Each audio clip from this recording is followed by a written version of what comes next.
20-year-old Jay Cook and 17-year-old Tanya Van Coilenborg were residents of Victoria, Canada, who travelled to Seattle, Washington on a buying trip for Jay's father. On November 18, 1987, they left Victoria and took the 4 p.m. car ferry to Port Angeles, Washington. The couple drove Jay's father's van down Highway 101 into Hoodsport, arriving there at 8 p.m. Then they drove through Allen, presumably on their way to Bremerton. It is believed that they then boarded another car ferry that went to downtown Seattle. However, they was never seen alive again.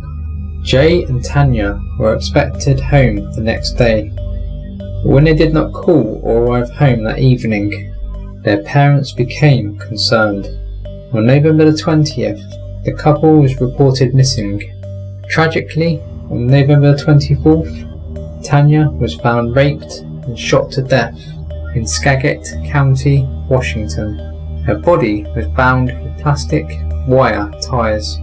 At first, police suspected that Jay may have killed his girlfriend. However, neither family could believe this. The next day, the van was found 90 miles away in Bellingham.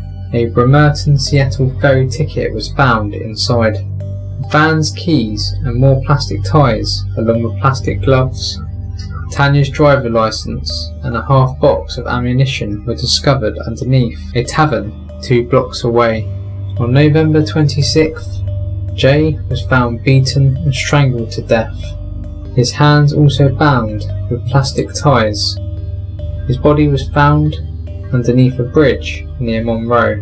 After the murders and over the Christmas holidays, their families were taunted by disturbing greeting cards believed to be from the killers. The cards had taunting descriptions of the murders, and the author claimed the responsibility for the crimes. Nearly 20 greeting cards have been mailed over several different holidays, postmarked from New York, Los Angeles and Seattle. They shared the same handwriting. However, DNA found on the letters did not match the DNA found on the victims. Police, however, believed the letter writer may have been involved in the murders. The police believe Jay and Tanya could have met their killer on the ferry from Victoria to Washington, or on a 10:20 p.m. Bremerton ferry to Seattle, although it is more likely that they met him on the latter one. Police believe that the killer asked the couple for a ride, then tried to sexually assault Tanya. It is believed that Jay was killed for being in the way, and Tanya was killed to cover up the sexual assault. Based on evidence found with Jay's body, investigators believe that the assailant may have done time in prison. His efforts to conceal his identity are indicative of someone familiar with police procedures. Investigators believe that he did make one mistake, however. It is suspected that he took Jay's waist-length black ski jacket with red piping on the sleeves. He may have also taken Tanya's olive drab day pack. It is possible that someone noticed him with these incriminating items. Police also believe at the time that the person who had written the greeting cards may have had something to do with the murders. Several possible suspects have been questioned in the case over the years, including serial killers Robert Yates and Charles Sinclair. Both of them were active in the Seattle area in 1987. However, DNA evidence has cleared them of any involvement. The DNA profile has also not matched anyone in police databases. In August of 2010, Victoria cold case detectives finally identified the person responsible for sending the disturbing greeting cards. He is a man now in his 70s with severe mental issues. He readily admitted that he was the author of the cards. Police interviewed him for several hours and now believe he had nothing to do with Jay or Tanya's murders. He probably read about the story in a newspaper and sent the cards from there. Sadly, Jay's and Tanya's killer has never been caught. Jeffrey Digman was a United States Marine who was promoted to captain at the age of 28. In June 1988, he and another officer bought a house together while they were stationed in San Diego. 4 months later, on November 1st, 1988, he was transferred to Puerto Rico. According to friends, he was initially unhappy about the move, but he eventually settled in. He began dating Lucy Garcia, an accountant at the base. Just after Christmas, he returned to San Diego and spent 2 weeks at his home. He was scheduled to fly back to Puerto Rico on January 22nd, 1989, which was Super Bowl Sunday. At half-time, a neighbour saw him return home. His roommate had gone to Las Vegas for the weekend with his girlfriend. At 6 p.m, neighbours heard what they thought was the sound of a car backfiring. 4 hours later, at 10 p.m, his roommate returned but was surprised to find Jeffrey's car still in the driveway. His flight to Puerto Rico was scheduled to depart 15 minutes earlier. The roommate believed that someone was still inside, as the lights were on and the garage door was open. He and his girlfriend went to the neighbour's house. The neighbour, the roommate, and the roommate's girlfriend went into the home together. In Jeffrey's bedroom, they found him dead with a single bullet wound to the right temple.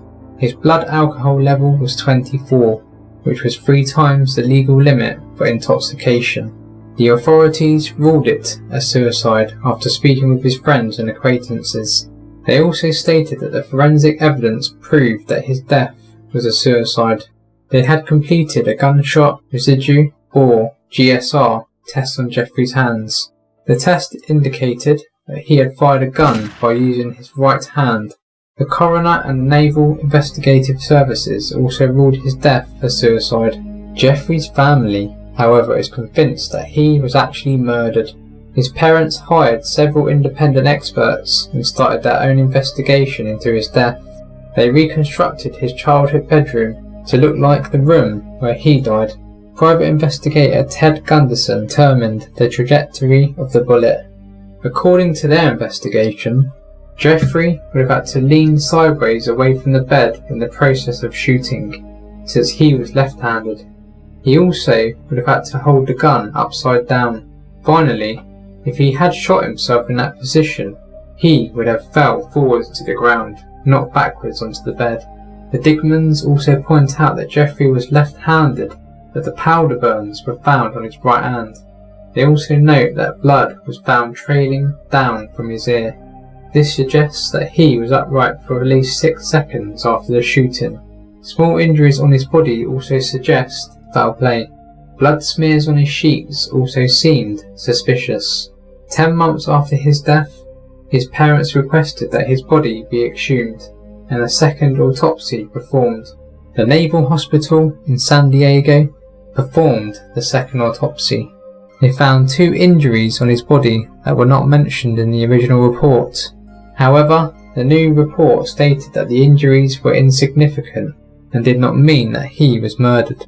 His parents believe that his death was related to his work with the San Diego Marine Drug Testing Unit. He had worked for them for several months in 1988.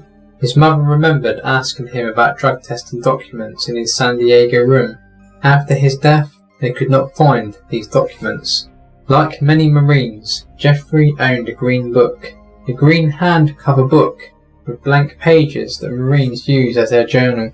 His girlfriend Lucy was helping the Marines pack up his items when she noticed the book, with all the pages in it. When his parents received the book, it was found to have pages ripped from it, furthering the speculation that he was murdered in order to be silenced. A Navy investigator has determined the motive for death to be inconclusive. Also in the fall of 1991, the Armed Forces Institute of Pathology reviewed the autopsy reports and changed the cause of death to undetermined. The Digmans are still searching for the truth behind Jeffrey's death.